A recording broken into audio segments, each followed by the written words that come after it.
Manaming Diyos, nagpapasalamat kami ah, sa iyong regalo ng pamilya. Ikaw ang aming Diyos na nagmula ang sambahayan. Ikaw ang siyang aming tunay na Ama sa langit. Kami na iyong mga anak, wala nang iba pang mas maligayang kalalagayan at lugar kung hindi ang mapabilang sa iyong pamilya. Kanya nga sa bawat pamilya na naririto ay magkaroon ng kagalakan, O Diyos, na aming ilapat ang aming pagmamagulang sa aming pamilya, O Diyos, na angkop sa iyong pagmamahal, sa iyong kalinga. Kaya samahan mo kami ngayon sa pasimula ng araw na ito sa Sunday School na pangungunahan ni Pastor Noel. Ikaw po ang siyang tumulong sa kanyang pagpapaliwanag ng tungkol sa pagtuturo ng Biblia sa pagmamagulang. Kaya kinukumit po namin ang buong umaga na ito. Dalangin namin na banal na Espiritu ang sumaamin upang kami ay magkaroon ng kaunawaan sa mga bagay na ito. Ito po yung aming dalangin sa ngalan lamang ng aming Panginoong Jesucristo. Amen.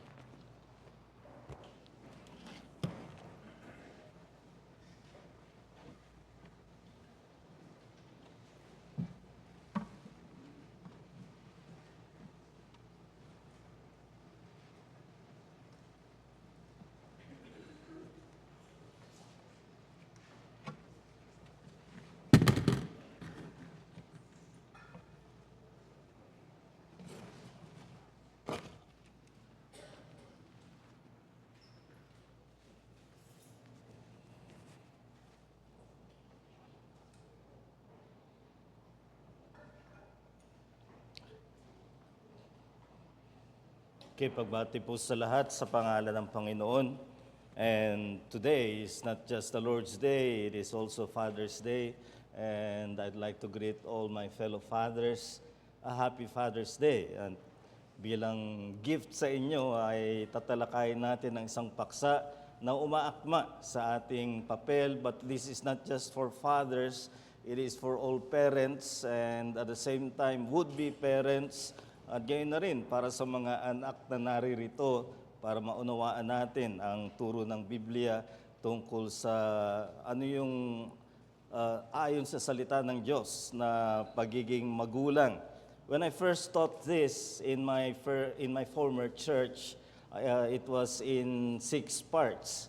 I will settle for 2 here dahil 2 Sundays lang ang aking Sunday school. So 2 parts on biblical parenting, and we will start with what really is parental wisdom. And the Bible is clear sa papel ng mga magulang sa Proverbs 23:22. Listen to your father. The context ng Proverbs ay a father instructing his son. Kaya marami kang makikita na mga payo ng isang ama sa kanyang anak. So listen to your father who gave you life. And don't despise your mother's experience when she is old. So you can see here both father and mother are in partnership in biblical parenting. Hindi ito trabaho ng isa lang. Karaniwan in a matriarchal society like ours, lahat kay nanay, kay mama, kay mami. Yung iba ay ang tatay trabaho and he has very little engagement with the children, and that is not right. It's both father and mother. And let me just explain to you where I draw my sources, saan ko kinuha ang aking mga ibabahagi. Of course, the scriptures always will take the first place as inspired, and there is no authority that is matched like the Word of God on parenting. So marami niyan na makikita natin sa salita ng Diyos. But I also used scientific studies as helpful corroboration of the biblical teaching. So we're not using the scientific studies as the authority, but those scientific studies have in fact corroborated what the Bible teaches. I also, as a pastor of 44 years in my former church, I had a vantage point na sa aking posisyon ako na magsiyasat, magmasid ng mga pagkamagulang ng maraming pamilya sa maraming taon na yon ng aking pagpapastor, at nakita ko rin ang mga bagay na kung saan na pariwara ang anak dahil sa maling pamamalakad ng magulang. Nakita ko rin kung paano nagtagumpay sa biyaya ng Diyos. Of course, I cannot also avoid my own experience. And my experience is a mixture of right and wrong. I am a sinner even in my fathering. Even I love my child and will give my life for him. I know that in the years of parenting, I've had both the right and the wrong, and I learned from that. And then my goal in this discussion is so that the principles na mapag-aaralan natin dito ay maging pag-uusap sa mga kapatiran. So I'm not giving this as an imprimatur that has finality. Alam ko iba-iba ang ating mga karanasan bilang mga magulang, pero may mga prinsipyo tayo na maaring mapanghawakan, common to all. Now, the first thing we need to understand is whether you know it or not, you have a basic approach to parenting. As a matter of fact, parenting approach can be divided into 4. Imagine a quadrant. A quadrant ay yung dalawang pairs of terminal points. The first pair is from being supportive to being unsupportive. That is love and unloving, or lack of love. And the other is between authority or lack of authority, or I call it undemanding and demanding. So sa pagsasama ng mga yan, makikita natin there are 4 approaches of parenting that we are doing, whether again we are conscious of it or not. Merong isa na uri ng parenting sa atin sa mga kombinasyon ng ganito. Halimbawa, i-combine natin ang both walang authority at pagkatapos ay wala ring love at support na nakikita ang bata, ang tawag riyan ay neglectful parenting, mapagpabaya na pagkamagulang. Ang pangalawang combination ay sabihin natin na may suporta, may pagmamahal na ibinibigay sa bata pero walang exercise of authority. Ang tawag riyan ay permissive o mapagparaya na pagkamagulang, permissive parenting. At kung ang pagsamahin naman natin ay kulang sa pagmamahal, kulang sa suporta, pero matindi ang otoridad, ang tawag riyan ay authoritarian parenting. At ang mairirekomenda ko lamang ay yung pagsamahin natin ang support and authority, that we are both loving, supportive, as well as demanding in terms of obeying our authority, and this is what I call wise parenting. So isa-isahin natin yung approaches na yan. Ang una ay neglectful parenting. Kailan nagiging neglectful ang parenting? Well, of course, the most obvious is when the parents are absent. Now, ang picture dyan ay mga nakapila doon sa OFW booth ng immigration.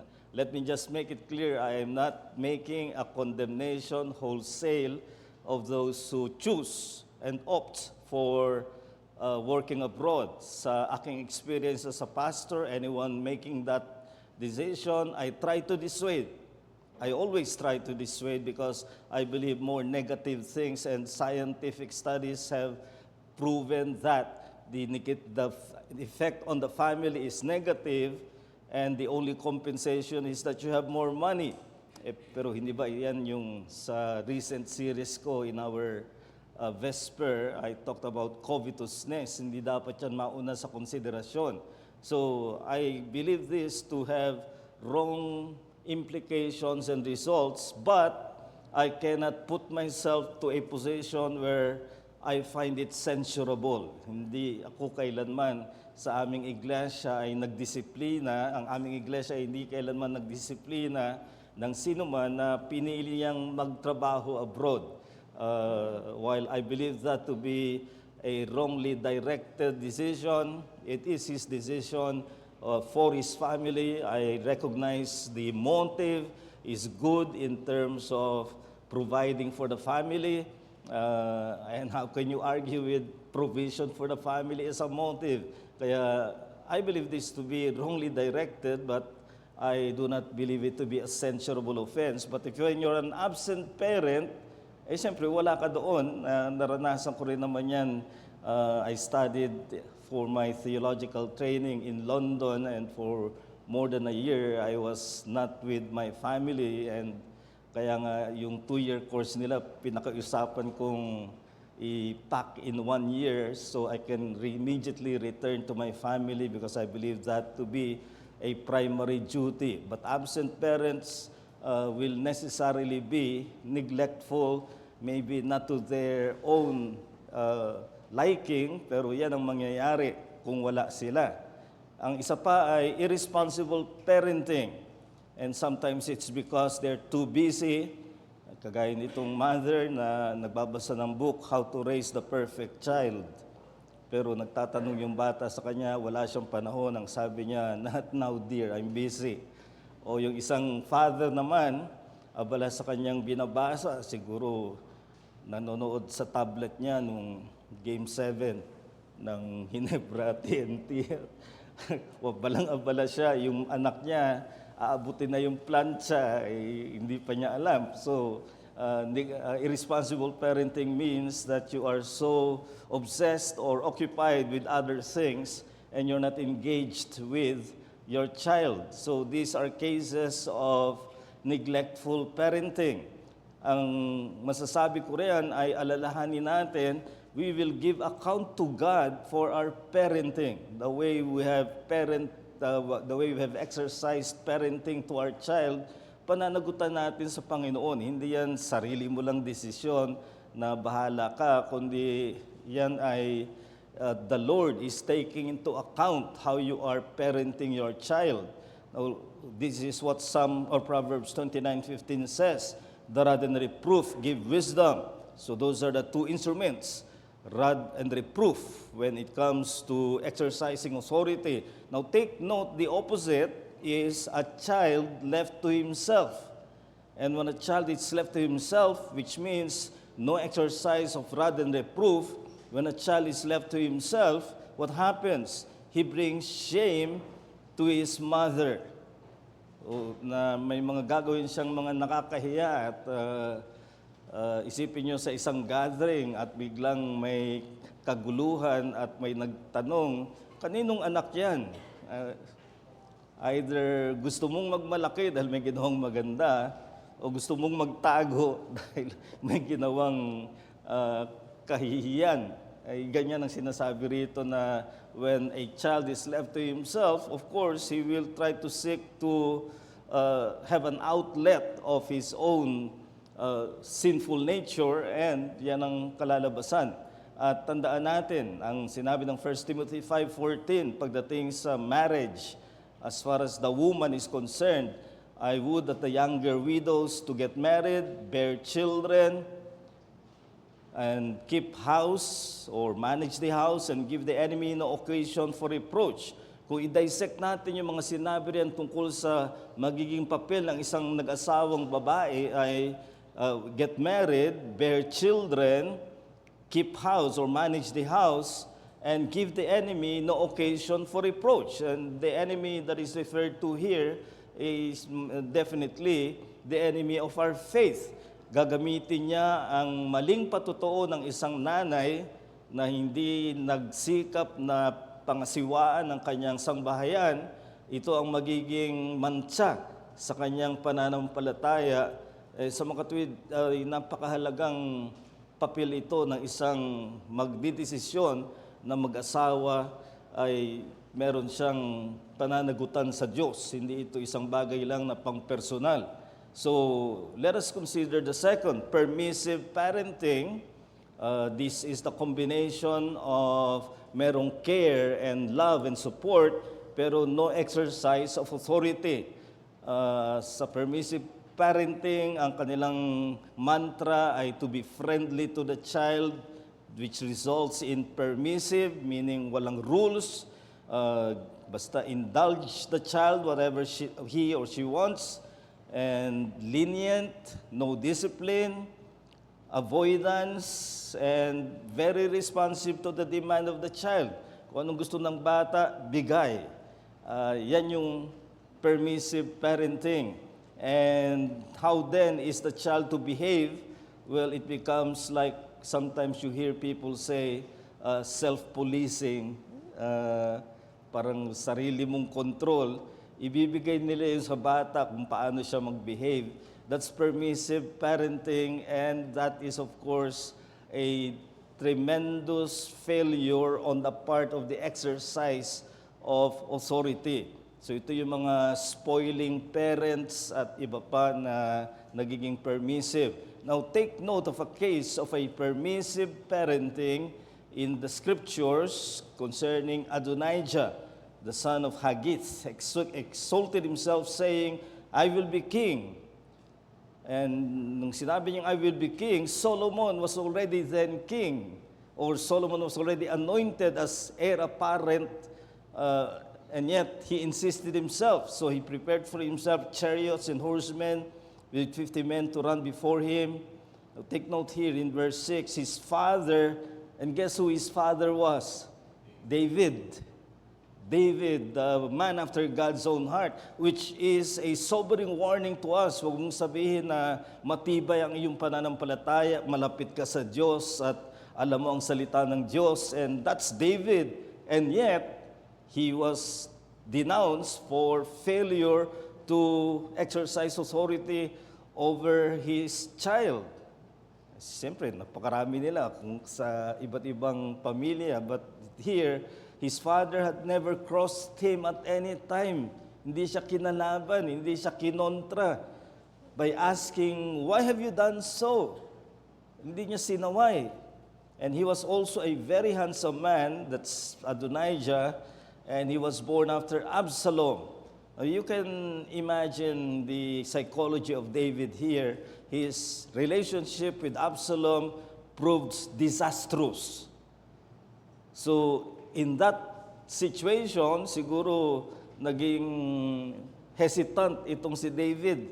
Baka maging Absalom na naman to, kaya siya naging mapagparaya sa kay Adonijah at hindi niya ginamit ang kanyang otoridad para magsaway. And the result is again disastrous.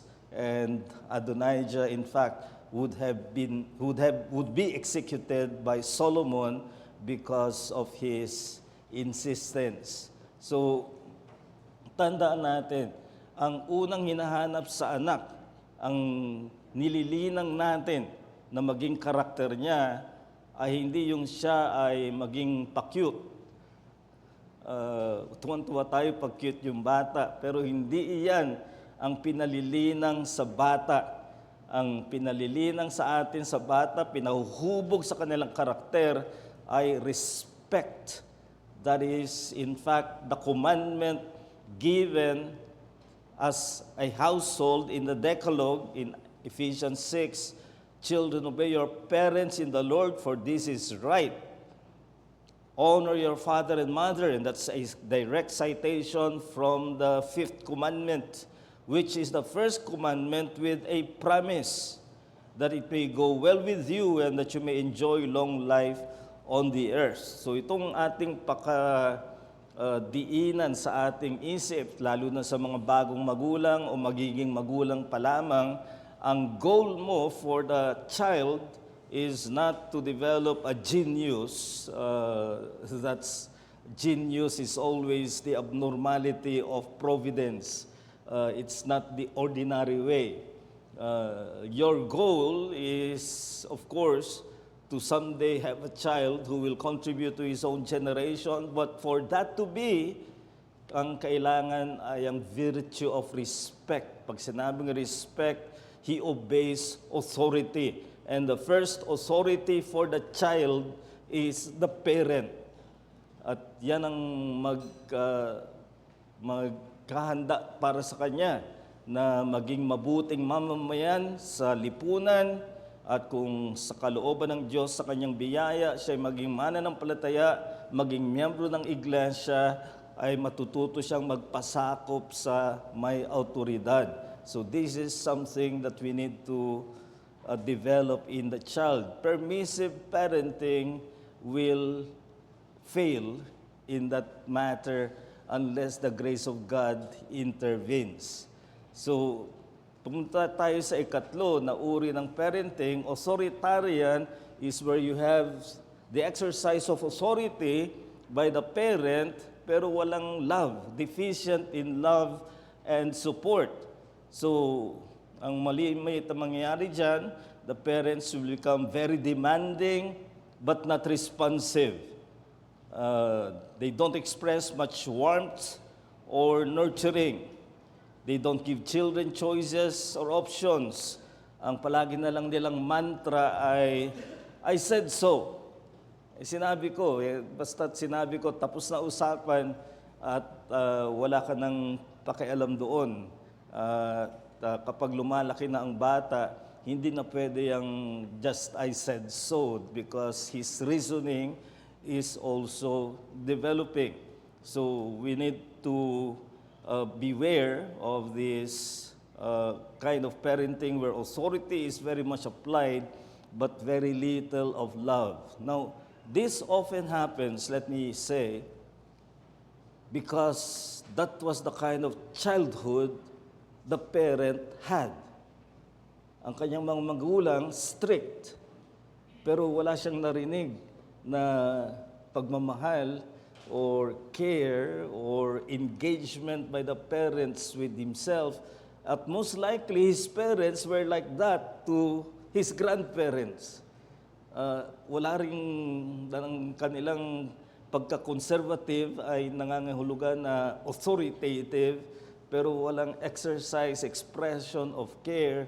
Now, for generations and generations, maaring ganon. At kung dumating ka sa ganung klase ng parenting, make it your resolve that you will cut the generation of unresponsive, uncaring parenting on your generation. And andun pa rin ang authority, pero pag nawala ang caring, you have a very unpleasant experience for the child.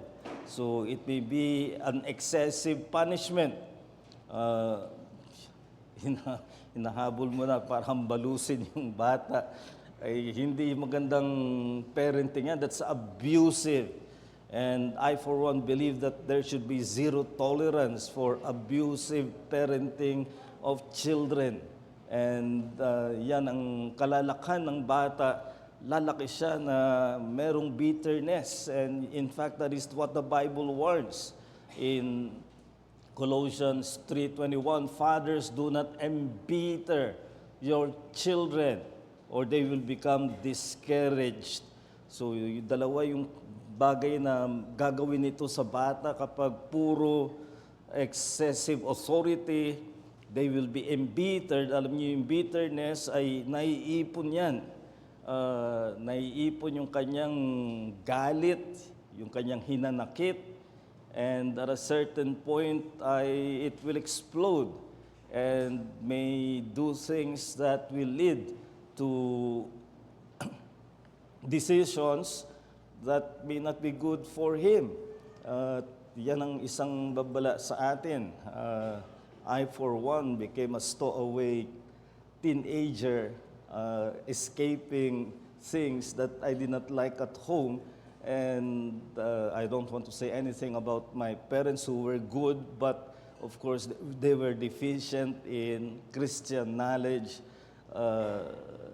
Nung matutunan yata nila malalaki na kami, and that's something that I had to deal with, yung bitterness, and ang resulta niyan ay discouragement. Wala na siyang magawang magaling. Yung pag sinabi mong second honor ako, pagagalitan ka, bakit hindi ka first? Yung ganyang klase ng walang consideration for the child, it's building up bitterness. And the Bible tells us that we should have considering or considerate love. And Apostle Paul, comparing his own pastorate to the Thessalonians, used both the father and the mother as his analogy. We prove to be gentle among you as a nursing mother tenderly cares for her own children. Having thus a fond affection for you, we were well pleased to impart to you not only the gospel of God, but also our own lives, because you had become very dear to us. That should be a picture of father and mother to their children. So probably a point for self-examination for parents is, how close are you to your child? How engaged are you with your child? So that he can have access to you anytime and find that you have time for him or her. Otherwise, you may not realize that distance is growing, and with every distance created, bitterness is building up. And that is something we should beware. So, I commend to you wise parenting. Wise parenting is authoritative parenting. You exercise authority. And if you look at the tangential circles clockwise, that means learning in the home, and that is an expression of love. You teach them, you spend time, and this in fact was given to fathers to take responsibility for. Huwag natin isipin na para sa nanay magturo. Kapag may nangyaring masama sa bata, maninisi yung tatay. Anong ginawa mo sa anak mo? Pareho nating anak yun. At ang failure ng tatay ay kung hindi siya ang leader ng pagtuturo ng salita ng Diyos. And we have instruments now that we can use. We have catechism, we have Bible stories and everything. Hindi ka magkukulang sa kasangkapan. Ang kulang ay pag-google ng oras para maturuan ang iyong anak. So learning in the home and begin early. Huwag ka maghintay na sabihin mong pag grade 1 na siya, ay doon ako mag-uumpisa. If you are not, I remember I began while my child was in the womb. I was speaking to that life in the womb, and then at birth, I started a teaching process. Of course, it is not going to be a guaranteed success. None is. Everything is by the grace of God. But nonetheless, we have the responsibility to exercise yung ibinigay sa atin na responsibility. So begin early and then have active interest, hindi yung concessive na acknowledgement, parang tumango ka lang, and yet no engagement with the child. Then you have high aspirations, you know from the scriptures what you can expect of your child by the blessing of God, and you aspire for that, while again, I'm not saying that it is guaranteed, you can do all the elements and instruments that you have, and you still have to depend on the grace of God and stay engaged. It's not an inconsistent, every now and then, dealing with a child, you must stay engaged. That's wise parenting. So, I will only leave with you a very well-known text as a challenge, and probably we can discuss more. Proverbs 22:6, train up a child in the way he should go, and when he is old, he will not depart from it. There are two things I want to explain. First, this is not a promise. And that is what many misconstrue sa book of Proverbs. Ang tawag riyan ay wisdom saying. Ang pagkakaiba ng promise at wisdom saying, sa promise, when you meet the condition, what is promised will be granted. because it's based on covenant promise of God. Wisdom sayings like Proverbs are rather the way things ordinarily happen in providence. Ibig sabihin, that's the way providence by default is going to happen, but not guaranteed because of the anomaly of sin. Isang halimbawa, sinabi ng Proverbs 14:23, for the laborer, for every labor there is profit.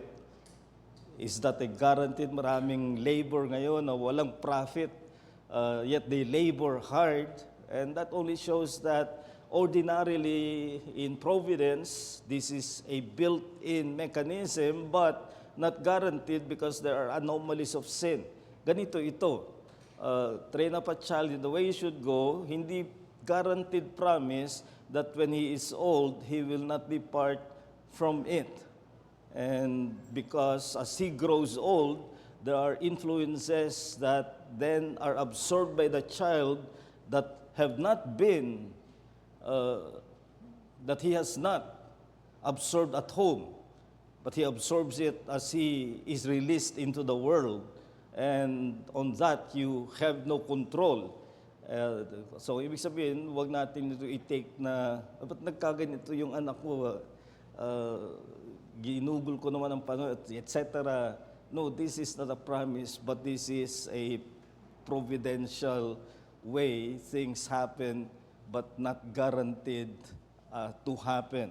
And then a second thing I want to say about this, because a very popular writer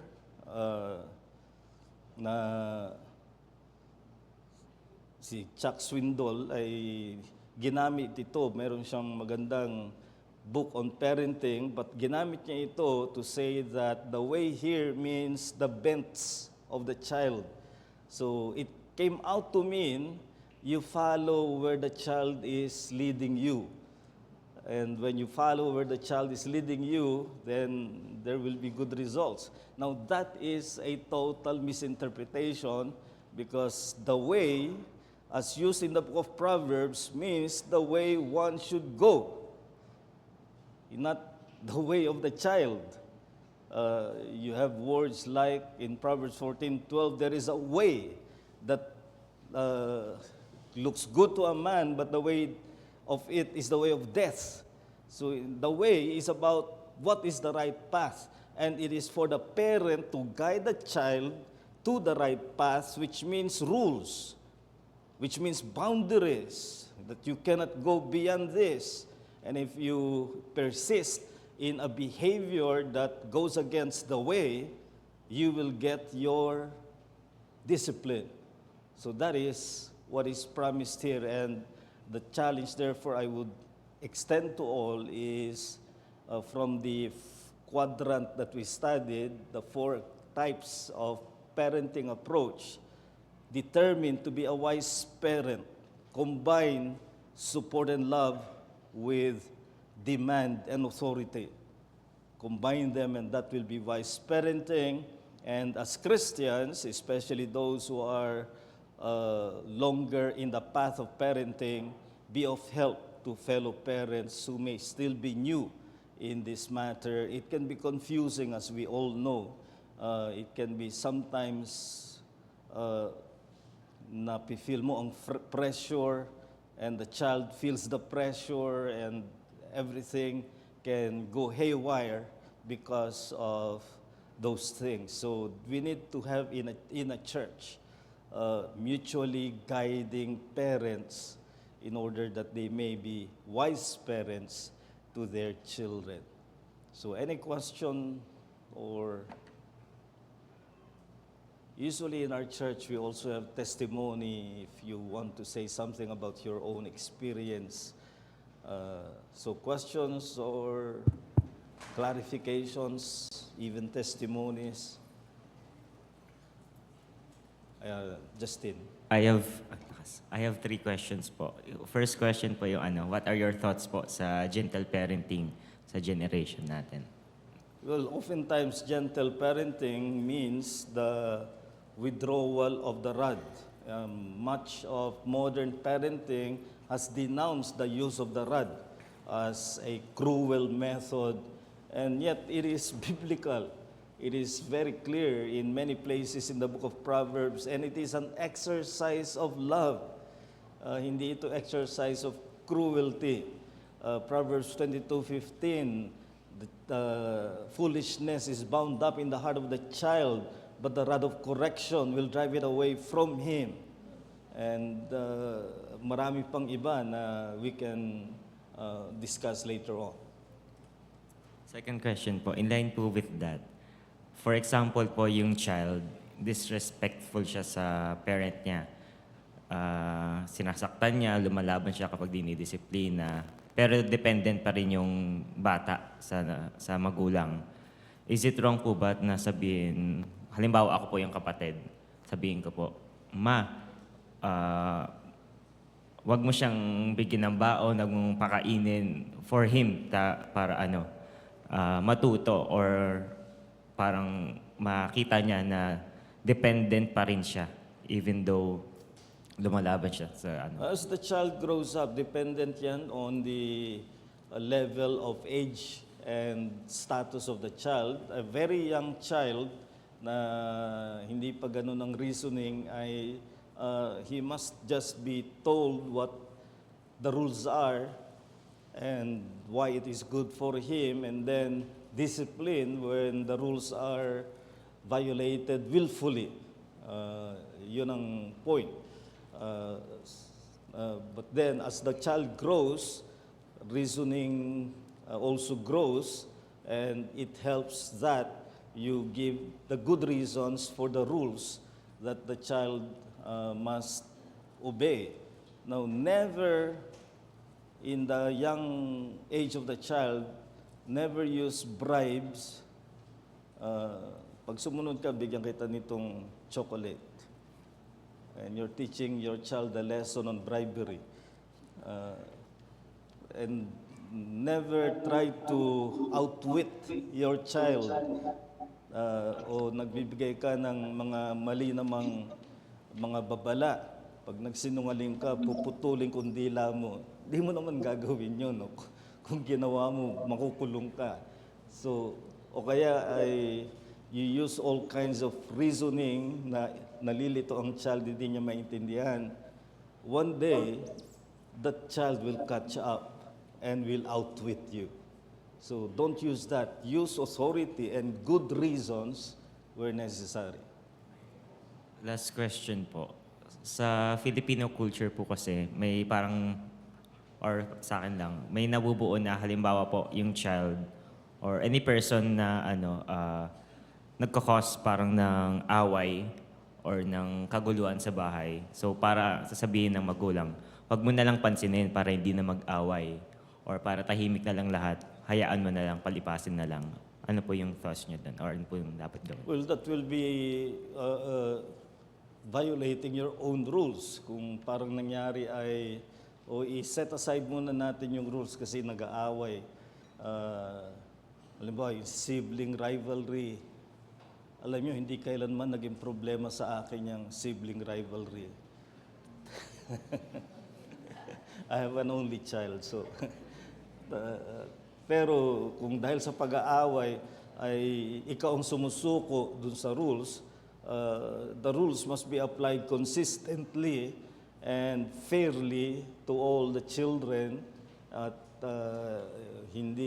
wag mong hayaan na yung tantrum ay maging dahilan para i-withdraw mo ang rules. Para yung hostage taking, and the worst hostage takers, I tell you, are children in tantrums. Na takot ang magulang magtantrum ang bata, so bigay na lang o kaya withdraw the rules. You don't allow it. There are those who will say, but you don't know my child is a strong-willed child. I've often heard that reasoning before. Well, if your child is a strong-willed child, then be stronger-willed more. You don't let the will of the child to rule the house. Okay. Other questions? Kosan. Good morning po, Pastor. I have two questions po. First is, sa lugar po kasi ng daddy ko sa India, matrilineal society po sila. So, pag sinabing matrilineal, yung mga babae po ang mas may karapatan. Kapag nasa marriage, hindi nila napapalitan yung surname nila eh. So, ang question ko po, paano po dapat natin i-approach yon yung ganong culture? Professing Christian bang dad mo? I mean, culture po talaga nila. Opo, professing Well, sila. a professing Christian must be prepared to be a counterculture. That means kahit yan ang culture, pero ito ang biblical teaching, then you go against the culture. And we do that in many other areas, so hindi exempt ang parenting yan. So kung ang culture ay lahat sa mother, then it should be changed in a Christian household where fathers take the rule of parenting and teaching the child. So counterculture, pagdating sa unchristian culture, there are good things in a culture which are by God's common grace, but there are also sinful things in the culture to which ang Christian life must be a counterculture. Thank you po. Yung last question ko po is regarding sa paggamit po ng rod. Dito po kasi sa Pilipinas, I think meron na pong mga batas, I think sa DSWD kung tama po ako, na pinagbabawal na paluin ng bata. So paano po yun, Pastor? Well, you disobey the law, but discreetly. As I said, I spent time in England where already there was that law. Andun may ganyan ng law, but Christian parents I meet say that they still use the rod in a discreet way. Huwag mong gawin sa public, ay kukunin yung bata ng gobyerno. So you do it discreetly and exercise discipline not in an abusive way. Kaya pinagsasama yung rod and reproof. Yung reproof, pagtuturo kung anong naging mali niya so that it will not happen again.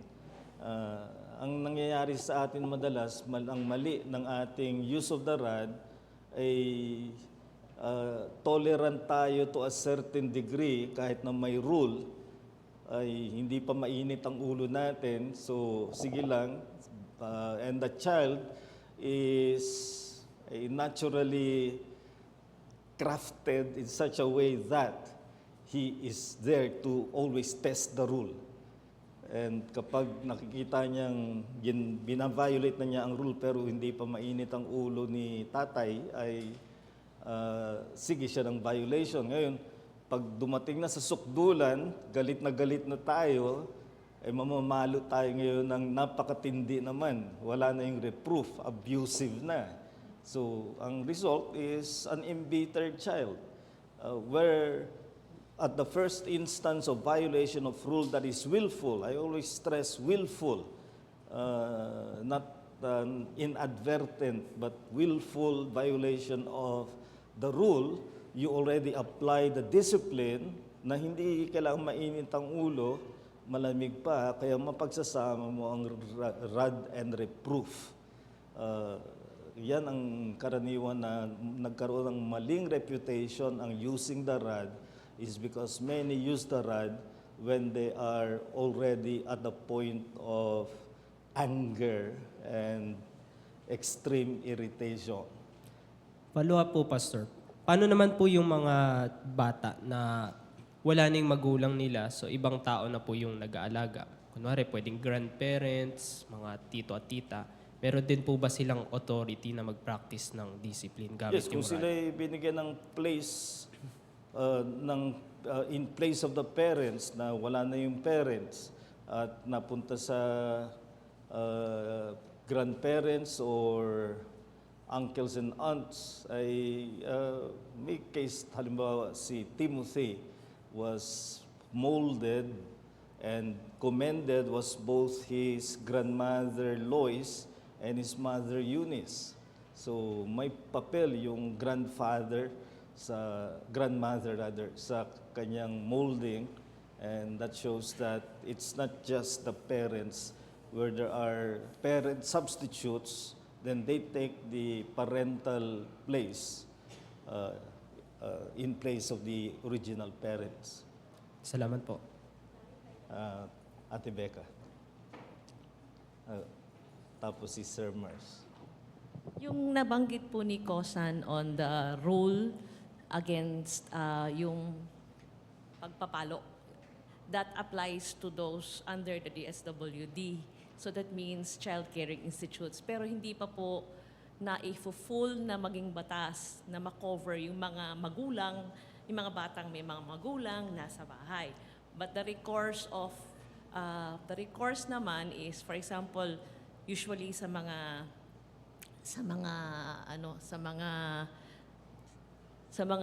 areas na yung mga squatter areas, ganyan, ang nangyayari is, pag sobra namang abusive yung parents, merong mga nagre-report sa barangay, and the barangay investigates. That's the only time na nagkakaroon siguro ng opportunity yung government. Pero sadly, the Philippines is not like the United States or any first world country na kayang kunin yung bata kasi hirap silang mag-place na mga batang kinukuha nila. Yun lang po. Thank you. Naalala ko, President Duterte vetoed yung pinapasang bill yan, pero yung na-veto yan ni President Duterte, one of the few actions I commend of the Duterte administrations. So hindi pa siya talaga law dahil it was vetoed. Sir Mars. Napaka-timely po ng mensahe niyo, Pastor, kasi sa dami ng mga kinakasal ngayon, lalo na sa church natin, mga kabataan, ay mahalaga po, sana po palawigin pa po natin itong lesson na ito. Kung po pwede po, gawin natin 1 o 3 buwan para sa ganun talaga ma-absorb. Kasi maraming tanong, like for example, ano ba yung practical application ng undemanding and demanding? Meron pa lang, mas mabuti pa pala maging demanding kasi undemanding kasi konti na lang, magiging supportive ka na doon sa authoritarian, no? So, gusto ko makita yung mga red flags at I believe, natutuwa ako, 2 bata, walang girlfriend, walang asawa, pero tatanong, ano po, ako nakikita ko lang, Pastor, kung isang lalaki, halimbawa ay nagpapalakad siya ng mga policy sa bahay, pero kung halimbawa, yung misis niya mismo, hindi siya sinusuportahan, ano pong gagawin niya? At paano niyo po rin matutulungan, ano pong experience ninyo sa church ninyo noon, sa Los Baños, for 40 years, paano niyo po tinutulungan ang mga bagong may asawa sa inyong iglesia? Salamat po. Bago pa lang sila mag-asawa, nagpaplano pa lang ng kasal, SOP sa mga churches, especially Reformed churches, na magkaroon ng premarital sessions. I do that. 3 sessions sa mag-aasawang couple. 1 for the guy, 1 for the girl, and 1 for both of them present. And masusi, komprehensibo yung counseling which I am sure our pastors are doing sa mga mag-aasawa pa lang. And one of the things na itinuturo ay the unity of the husband and wife in all things, and that unity orients to the calling of the man, not the woman. So kung ano yung calling ng man, doon susunod ang woman. That should be part of the challenge to the woman. When she marries into the man's calling and not vice versa. Hindi tagasunod yung lalaki kung saan ang calling ng babae. It's the other way around. And so, yan ay itinuturo naman sa premarital counseling. 2 questions, Rupert. Pastor, good morning po. Paano ba? Yung sa yung sa access ng information sa mga children, usually Sige, tanggalin ko na lang. Kasi usually, I think sooner in their lives, kakailanganin nila yun eh.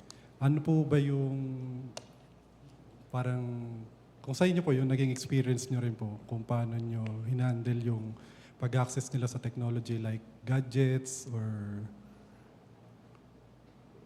cellphones, information sa internet, ganun. Kasi, syempre, later in their lives, kakailanganin din po naman nila yun, di ba?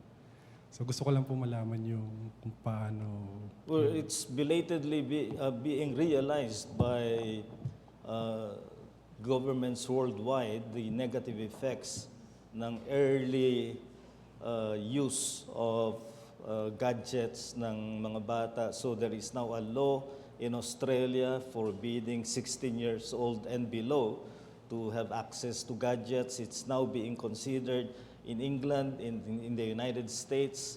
And yeah, I think that madali ang maging obsessive, addictive ang bata sa mga ganyan. So I allowed my child to have access to computer for purposes ng studies and personal development.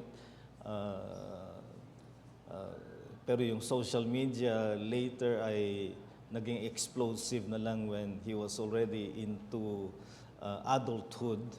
And so yun ang aking personal experience. But my point is that I think it is now widely recognized na negative ang effect ng social media obsession sa mga bata.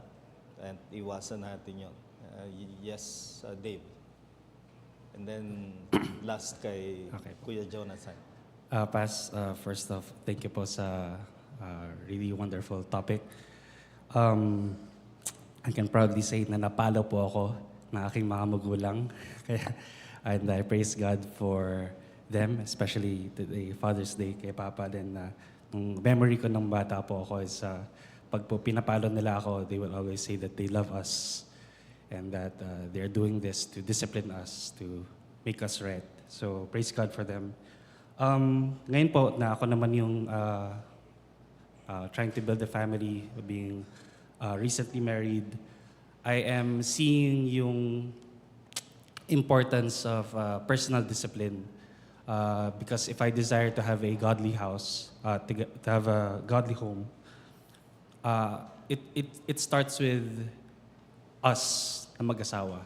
If I desire to have godly children, then dapat kami munang mag-asawa, must be godly parents. But at the same time, if I desire na ganun kami mag-asawa, dapat ako din pala, personally, is nag-a-apply nun. So, yung mga sinabi niyo po kanina, learning in the home, beginning early, active interest, high aspirations, staying engaged. If I myself, personally, parang kung tatagalin ko muna sa picture yung wife ko, if I do not apply this within myself, pwedeng dinidesire ko nga, gusto ko magkaroon ng supportive wife, respectful children.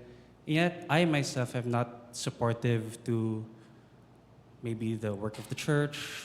I am not respectful to my own authorities sa work, sa pastors ko, even sa community. Simple rules sa pagpunta sa fast food, hindi ko sinusunod yung mga rules doon or ng kahit saan man ako pumunta. I think I would not earn the respect that I would desire sa wife ko and sa children ko. That I would not earn that support na gusto kong makita sa wife ko. So I would just like to share that thought na it's really important it starts with my dependence upon God's grace, upon the Holy Spirit, na makita yun muna sa life ko so that I can easily share that to my wife and eventually to my own children. Okay, thank you, Dave. And one thing that we can say is that we don't believe in karma na dahil ganito ka nung bata ka, lagot ka pag ikaw parents na ay natural na magiging masuwain din ng iyong anak. Hindi ganoon. But you need to apply the rule consistently. Just to share my own experience, when I was a father to a young child, yung aking anak, Bata pa yung mathematician na yan eh. Pag alam niyong papaluin siya, makikipag-negotiate na yan, isa lang, isang strike lang. You're not in the position to negotiate. But there are times that I really go to excess. Sa mga ganung panahon ay you need to apologize. A parent should apologize to their children. Kuya Jonathan. Maraming salamat po sa topic ngayon sa Sunday School. Very timely po. And I believe na, kasi wala naman pong school for parenting. So, sinususugan ko po yung sinasabi ni Kuya Mars na palawigin pa dahil marami nga po tayong mga young couples ngayon that really needs guidance. Kasi ang media, ang mas vocal, parang yun ay nagtuturo sa kanila. So, going to my question. Tanong ko po, does parenting end? Kasi lalo na halimbawa, meron kang sinasabi ng anak mo na adult na siya. He can decide for himself. So, No, parenting does not end. Authority ends. When the man leaves father and mother, he leaves father and mother in terms of their jurisdiction and authority. Wala na silang otoridad, wala silang karapatan na magdikta sa bagong sangbahayan ng kanilang anak. They can guide, they can counsel, and I'm sure that would be appreciated. Pero yung authority, wala na yun. So, parenting does not end, authority ends. Okay, so may tanong yata sa kay Cosens from the Zoom. Last na to talaga. Last na po. From Ate Daisy Mejias po. Sabi niya po dito, when a child disobeys one of the parent, should both parents discipline the child? When a child seeks comfort from the other parent, how should the other parent respond? Oh, here it's very important for the two parents to be together pagdating sa discipline. Otherwise, the child will play both. He will play mother when the father is angry, or he will play father when mother is angry. Magiging expert yan sa pagpili kung kanino. So, when it comes to discipline, it should be seen by the child that both parents are agreed. And here, the man should exercise authority while listening to the input of the wife. Kaya magkakaroon sila ng joint authority in the discipline of children. We'll have more of that next Sunday. The only other time we can discuss this when we deal with parental training. So let us close in prayer.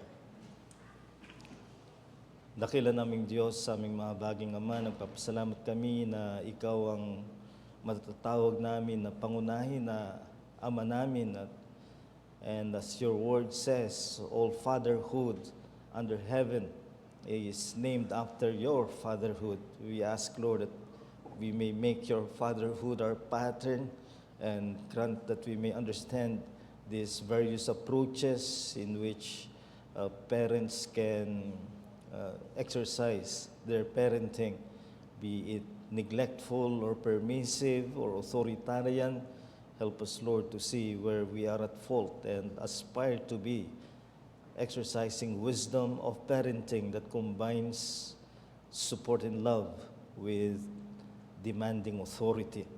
And grant, O Lord, that as we all are in need of wisdom, may you richly supply the parents and would-be parents in our congregation, that they may parent their child according to your rules, according to the graces you supply, and may everything redound to your praise as families are built and cultivated in your church. We pray all these things in the name of our Lord and Savior, Jesus Christ. Amen.